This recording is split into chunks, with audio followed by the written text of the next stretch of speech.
እንደምን ውላችኋል አድማጭ ተመልካቾች፣ ለዕለቱ ያዘጋጀናቸው መረጃዎች እነሆ ጀምረዋል። በቅድሚያ አርዕስተ ዜናዎቹ። በኢትዮጵያ የአሜሪካ ኤምባሲ በሰሜን ኢትዮጵያ ስላለው የሰላም ሁኔታ ማስጠንቀቂያ ሰጠም።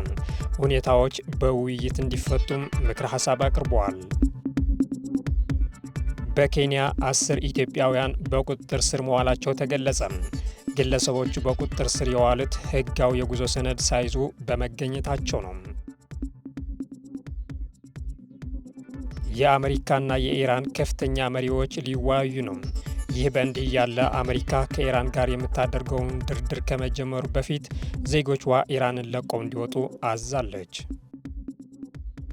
ሰላም ጤና ይስጥልኝ ውድ አድማጭ ተመልካቾች፣ የዕለቱ ዜናዎች አበይት ነጥቦች በማስቀደም ጀምረናል። እስከ ዝግጅታችን ፍጻሜም አብራችሁን ቆዩ። በኢትዮጵያ የአሜሪካ ኤምባሲ በሰሜን ኢትዮጵያ ስላለው የሰላም ሁኔታ ማስጠንቀቂያ ሰጠ። በኢትዮጵያ የአሜሪካው አምባሳደር ኤርቪን ማሲንጋ ባለፈው ሳምንት በሰሜን ኢትዮጵያ የተከሰቱት ሁኔታዎች ለሰላምና መረጋጋት ዘላቂ ቁርጠኝነት እንደሚያስፈልግ ደወል ናቸው ብለዋል። አምባሳደሩ ወደ ዘላቂ ሰላም የሚመራው የተሻለ መንገድ ምክንያታዊና የሰከኑ ውይይቶች እንደሆኑም አስታውቋል። ማሲንጋ ይህንን ያሉት በኢትዮጵያ የአሜሪካ ኤምባሲ የማህበራዊ ትስስር ገጻቸው ትናንት ሐሙስ ጥር 28 ቀን 2018 ዓ.ም በተሰራጨው መልእክታቸው ነው።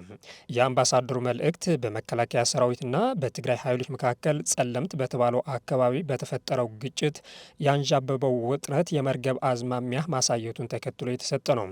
ውጥረቱ የኢትዮጵያ አየር መንገድ መቀሌ፣ አክሱምና ሽረን ወደ መሳሰሉ የትግራይ ክልል ከተሞች የሚያደርጋቸውን በረራዎች እስከ ማቋረጥ ደርሶ ነበር። የተባበሩት መንግስታት ድርጅት፣ የአፍሪካ ህብረትና የአውሮፓ ህብረት በየፊናቸው ባወጧቸው መግለጫዎች ውጥረቱ እንዲረግምና ልዩነቶች በፕሪቶሪያ በተፈረመው ግጭት የማቆም ስምምነት እንዲፈቱ በወቅቱ አሳስበዋል። ህወሓት ባለፈው ሳምንት መጨረሻ ለአፍሪካ ህብረት ኮሚሽን ሊቀመንበር መሐመድ አሊ ዩሱፍ በጻፈው ደብዳቤ በትግራይና በፌዴራል መንግስት መካከል ያሉ ልዩነቶች በንግግር ለመፍታት ዝግጁ እንደሆነ አቋሙን አሳውቋል። በዚህም ህብረቱ የክትትልና የቁጥጥር ከፍተኛ ባለሙያዎች ወደ መቀለ ልከዋል።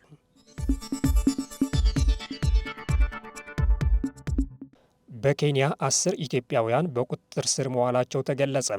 የኬንያ ፖሊስ በናይሮቢ ከተማ 10 ኢትዮጵያውያን በህገወጥ የሰዎች ዝውውር ሰለባ ሳይሆኑ እንዳልቀሩ በመጠርጠር በቁጥጥር ስር መዋሉን አስታውቋል።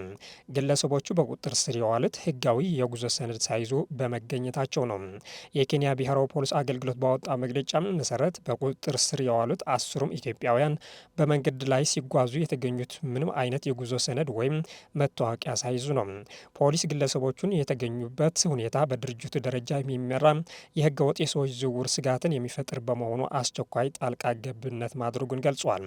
በአሁኑ ወቅት ተጠርጣሪዎቹ በፖሊስ ቁጥጥር ስር የሚገኙ ሲሆን ፍርድ ቤት እንዲቀርቡ አስፈላጊውን ሂደት እየተከናወነ ነው ተብሏል።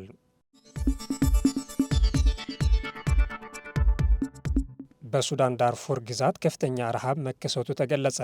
ረሃቡ በጦርነት በተጎዳችው የሱዳን ምዕራባዊ ዳርፉር ክልል ተጨማሪ አካባቢዎች እያሰጋ ነው ሲል ዓለም አቀፉ የረሃብ ክትትል አካል ሐሙስ ዕለት አስጠንቅቋል። ከሚያዝያ 2023 ጀምሮ በሱዳን ጦርና በፈጣን ድጋፍ ኃይሎች መካከል በተፈጠረው የስልጣን ሽኩቻ ምክንያት በግጭት ውስጥ የምትገኘው ሱዳን ጦርነቱ የተባበሩት መንግስታት ድርጅት በዓለም ላይ እጅግ የከፋ የሰብአዊ ቀውስ ብሎ ገልጾታል። የተቀናጀ የምግብ ዋስትና ምዕራፍ ምደባ እንዳስታወቀው በዳርፉር ውስጥ በሁለት ተጨማሪ ከተሞች ኡምባሩና ኮርኔይ አጣዳፊ የተመጣጠነ ምግብ እጥረት በረሃብ ደረጃ ላይ መድረሱ የገለጸ ሲሆን የሟቾች ቁጥር ባለመታወቅ ግን ረሃብን በይፋ ከማወጅ ተቆጥበዋል። እንደ ድርጅቱ መረጃ በኡምባሩ ከ6 ወር እስከ 5 ዓመት ዕድሜ ክልል ውስጥ ካሉ ህጻናት ውስጥ ወደ 53 በመቶ የሚሆኑት አጣዳፊ የተመጣጠነ ምግብ እጥረት አጋጥሟቸዋል። በኮይሬኝ ደግሞ 32 በመቶ የሚሆኑት ልጆች ተጎድተዋል ብለዋል። የአሜሪካና የኢራን ከፍተኛ መሪዎች ሊወያዩ ነው። የአሜሪካና የኢራን ከፍተኛ አመራሮች ዛሬ በኦማን ተገናኝቶ እንደሚወያዩ ተገልጿል። የዛሬው ውይይት ስኬታማ ከሆነ ሀገራቱም መደራደር የሚችሉባቸው ነጥቦች ላይ ይስማማሉ ተብሎ ይጠበቃል። ኢራን የኒውክሌር ፕሮግራሟን እንድታቋርጥ የምትፈልገው አሜሪካ ሀገሪቱ ያስቀመጠችውን ዩራኒየም እንድታስወግድም ትጠይቃለች። የኢራን ባለስቲክ ሚሳኤልና ለቀጠናው ታጣቂዎች የምታደርገው ድጋፍ የውይይቱ አካል እንዲሆን አሜሪካ ትፈልጋለች። ፕሬዝደንት ትራምፕ የድርድሩን ውጤት እየተጠባበቁ መሆኑን ጽህፈት ቤታቸው አስታውቋል። አሜሪካ ከኢራን ጋር ዛሬ አርብ ኦማን ውስጥ በሚደረገው ድርድር ከስምምነት ሊደርስ ይችል እንደሆነ ለመወሰን ሂደቱን ፕሬዝደንት ዶናልድ ትራምፕ በቅርበት እንደሚከታተሉ ተነግረዋል።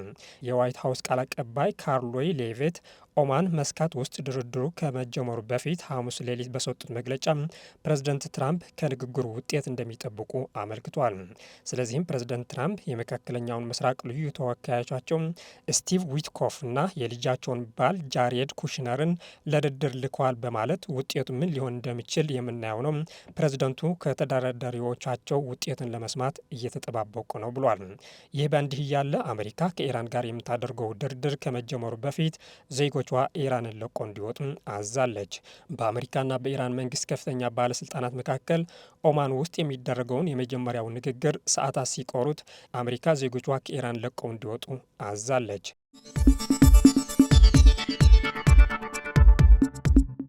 ለሰባተኛው ጠቅላላ ምርጫ 775 በጎ ፈቃደኞች እንዳሰለጠነ ቦርዱ አስታወቀም። የኢትዮጵያ ብሔራዊ ምርጫ ቦርድ ለሰባተኛ ጠቅላላ ምርጫ የሚደረገውን ዝግጅት በማጠናከር አዲስ አበባና ድሬዳዋን ጨምሮ ከኦሮሚያ፣ ከአማራ፣ ከቤንሻንጉል ጉሙዝ፣ ከጋምቤላ፣ ከሀረሪ፣ ከአፋር፣ ከሶማሌ ከሲዳማ እንዲሁም ከደቡብ ማዕከላዊና ደቡብ ምዕራብ ኢትዮጵያ ክልሎች የተውጣጡ 775 በጎ ፈቃደኛ ወጣቶች ስልጠና መስጠቱን አስታውቋል። ይህ ስልጠና ዜጎች በእውቀት ላይ የተመሰረተ ምርጫ እንዲያደርጉ የሚያስችላቸውን የሰኔ ዜጋና የመራጮች ትምህርት በስፋት ተደራሽ ለማድረግ ያለመ መሆኑን ተገልጿል። የቦርዱ የሰኔ ዜጋና የመራጮች ትምህርት ስራ ክፍል ከክልል ቅርንጫፍ ጽህፈት ቤቶች ጋር በመተባበር ለ2 ቀናት በሰጠው በዚህ ስልጠና ላይ የበጎ ፈቃደኝነት ጽንሰ ሀሳብ፣ የዲሞክራሲ ስርዓትና የዜጎች ተሳትፎም፣ የምርጫ ዑደት እንዲሁም ትምህርቱ የሚሰጥባቸው የስነ ዘዴ መርሆች በስፋት ተዳስሷል። ይህ ቦርዱ ለበጎ ፈቃደኞች ስልጠና ሲሰጥ ለሁለተኛ ጊዜ ሲሆን ከዚህም ቀደም በተለያዩ ዩኒቨርሲቲዎች ለሚገኙ ተማሪዎች መሰል ስልጠና መስጠቱ አስታውቋል። እነዚህ በሁለት ዙር የሰለጠኑ በጎ ፈቃደኞች በመራጮች ምዝገባ ወቅት የመራጮች ትምህርት እንዲሰጡና በምርጫው ቀን የመረጃ ስርጭት ዘመቻ ስራዎችን እንዲያከናውኑ በተለያዩ ቦታዎች ይሰማራሉ ተብሏል። በተለይም ቦርዱ አዲስ ያዘጋጀውን የዲጂታል የመራጮች መመዝገቢያ አማራጭ ለህብረተሰቡ በማስተዋወቅ ረገድ ይጠበቃል። ዩክሬን በጦርነቱ ምክንያት 55 ሺህ ወታደሮች እንደተገደሉባት አስታወቀች። የዩክሬኑ ፕሬዝደንት ዘለንስኪ ዛሬ ጦርነቱ ያስከፈለውን የሰው ህይወት ዋጋ ይፋ አድርጓል። በዚህ ጦርነት በጠቅላላው 55 ሺህ ወታደሮች መሞታቸው ቢገልጹም ከሩሲያ በኩል ግን ቁጥሩ ከፍ ያለ መሆኑን አስረድቷል። እንደ ፕሬዝደንቱ ገለጻ ዩክሬን ባለፈው ዓመት ብቻ የተገደሉባት ወታደሮች ቁጥር 9 ሺህ ሲሆን ይህንንም ለወር አካፍሎ በአንድ ወር ውስጥ 750 ወታደሮችን ማጣታቸው ገልጿል። ይሁንና ባለፈው ወር ብቻ 35 ሺህ የሩሲያ ወታደሮች መገደላቸውን የጠቀሱት ዘለንስኪ ይህንንም በሂሳብ ስሌት ውስጥ ሲያስሉት ለአንድ የዩክሬን ወታደር 47 የሩሲያ ወታደሮች እንደሚሆን አስታውቋል። ሲናገሩም እኛ በእያንዳንዱ ሜትርና ኪሎ ሜትር መሬታችን ምን ያህል የሩሲያ ወታደሮች እየከሰሩ መሆኑን በሚገባ እናውቃለን። እነሱ የሞቱት ሰዎች አይቆጥሩም፣ እኛ ግን ለመቁጠር እንገደዳለን ብሏል።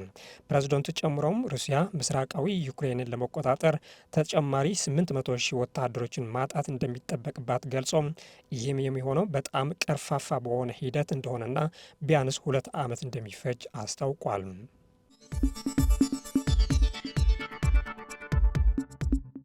የተባበሩት መንግስታት ድርጅት ሰብአዊ መብት ኮሚሽን ህልውና አደጋ ላይ ነው አለ። የተባበሩት መንግስታት ድርጅት የሰብአዊ መብት ኮሚሽን በከፍተኛ የህልውና ስጋት ውስጥ መሆኑን አስታውቋል። ኮሚሽነሩ ቮልክ ቱርክ ዛሬ በሰጡት ጋዜጣዊ መግለጫ ሲናገሩም በዚህ የተዛባ መረጃና ሳንሱር በሞላበት ዓለም እኛ የሚፈጽመው የሰብአዊ መብት ጥሰቶችና ጭካኔዎችን የሚያጋልጥ ተአማኒና ወቅታዊ ሪፖርት የምናቀርብ ነን። እኛ ለተበደሉ፣ ለተጨቆኑና ለግፍ ለተጋለጡ ህዝቦች አጋር ነን በማለት ገልጿል። በተባበሩት መንግስታት ድርጅት ጠቅላላ ጉባኤ ለባለፈው ዓመት ማለትም ለ2025 የተመደበላቸው በጀት 246 ሚሊዮን ዶላር ሲሆን ነገር ግን ከዚህ ውስጥ የደረሳቸው 191 ሚሊዮን ዶላር ብቻ ነው ብሏል። በተጨማሪም ከበጎ ፈቃደኞች የ500 ሚሊዮን ዶላር እገዛ መጠየቃቸውን ገልጾ ከዚህ ውስጥ እጃቸው የገባ 260 ሚሊዮን ዶላር ብቻ መሆኑን አስረድቷል። ለዘንድሮ የተባበሩት መንግስታት ድርጅት ጠቅላላ ጉባኤ ለመስሪያ ቤታቸው የተመደበው በጀት 224.3 ሚሊዮን ዶላር መሆኑን የጠቀሱት ኮሚሽነሩም ይሁንና በተባበሩት መንግስታት ድርጅት ውስጥ አሁን ካጋጠመው የገንዘብ ቀውስ በመነሳት ምን ያህሉ እንደሚሰጣቸው እንደማያውቁ ገልጿል። አሁን በህልውና ስጋት ውስጥ እንገኛለን ብሏል። አሁን ኮሚሽኑ ከፍተኛ የሆነ የገንዘብ እጥረት ስላጋጠመው ከበጎ ፈቃደኞች ቢያንስ 400 ሚሊዮን ዶላር ማግኘት እንደሚገባው ያሳሰቡት ኮሚሽነሩ የጠቀሱት ገንዘብ ካልተገኘ ህልውናቸው አስጊ እንደሚሆንም ገልጿል። የዕለቱ ዜናዎች በዚያ በቃን። መልካም ቀን።